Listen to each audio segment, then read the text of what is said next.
Hi folks, Scott here. We got a nice surprise for you this week.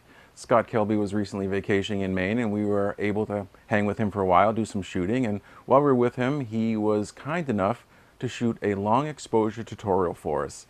And so that's what we have for you this week. I hope you enjoy it. Here it is. Hi everybody, Scott Kelby here, and I've got a tip for shooting long exposure black and white images. Of course, we're going to shoot in color. We'll convert it to black and white later, but there's a couple of things you need to do and a couple of accessories you need to have to make this happen. Well, not just to make it happen, but to make it happen outdoors in the middle of the day, because that's the beauty of it. With some of these long exposures, you don't have to wait till night. You can shoot in the middle of the day like we are here, but it requires a couple of things. One of them is you're going to need a neutral density filter. I happen to have one here. This particular one is a German-made one. It's from BW, and they make really, really nice quality filters. And this one is a 10-stop neutral density filter. What that means is it's going to darken the scene by 10 stops. That's the trick to leaving your shutter open for minutes at a time in the middle of the day, is you've got to make it super, super dark. So that's one of the things you need. The second thing you're going to need to do this, because your shutter is going to be open for literally minutes at a time, you're going to need a tripod. Lastly, because you can't have anything touching once that shutter's open, you can't have anything moving, you're going to need a cable release to make it that much steadier. So what you're going to do is you're going to press the button and the shutter's going to stay open as long as you have this button held down, and then you're going to release. To do that, you have to switch to manual mode, and you're going to set your shutter speed to bulb mode, B-U-L-B, bulb. What that means is it stays open as long as you press the button. So a couple things to set up with. First, your ISO. You're going to use the lowest ISO you can get away with for your camera. So for most Nikon DSLRs, that would be 200 ISO. For most Canon DSLRs, that would be 100 ISO. So we'll set that. We're in manual mode. My f-stop, I want to shoot at an f-stop that's going to have everything in focus, so f11 or higher.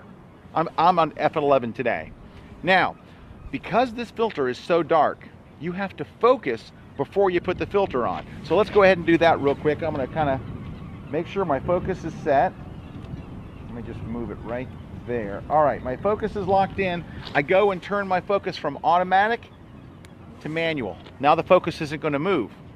Next, we put the filter on the front of the camera. So I'm screwing that on right now.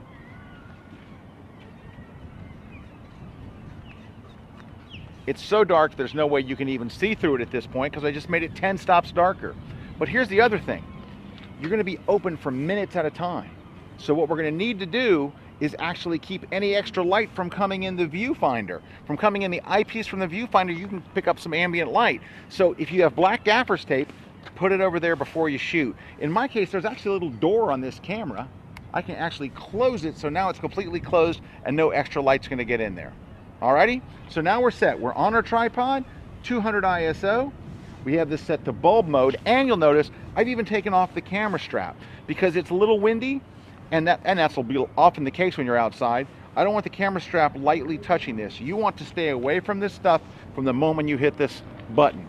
One last thing, have a timer. I'm using my iPhone timer. We're going to go to the stopwatch setting, and I'm going to go for 2 minutes. We're just going to do a 2-minute exposure. Ready? I hit this start button. All right, now you're going to have to leave this open for 2 minutes. Am I going to stand here for 2 minutes? No.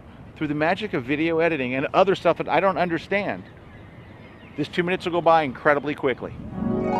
2 minutes, we release the shutter and see what we got.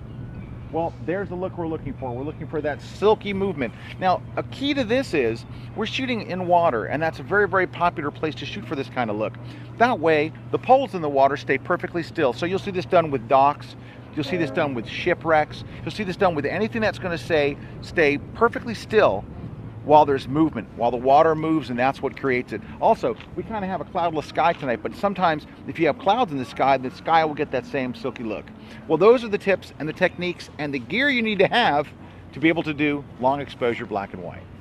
I hope you enjoyed the tutorial. I want to thank Scott for doing it for us and for you. And if you should use the tutorial and do your own long exposure shot, we would love to see what you've done and share it with our readers. So that's it for this week. Thank you for coming to Weekly Photo Tips on YouTube. We'll see you next time.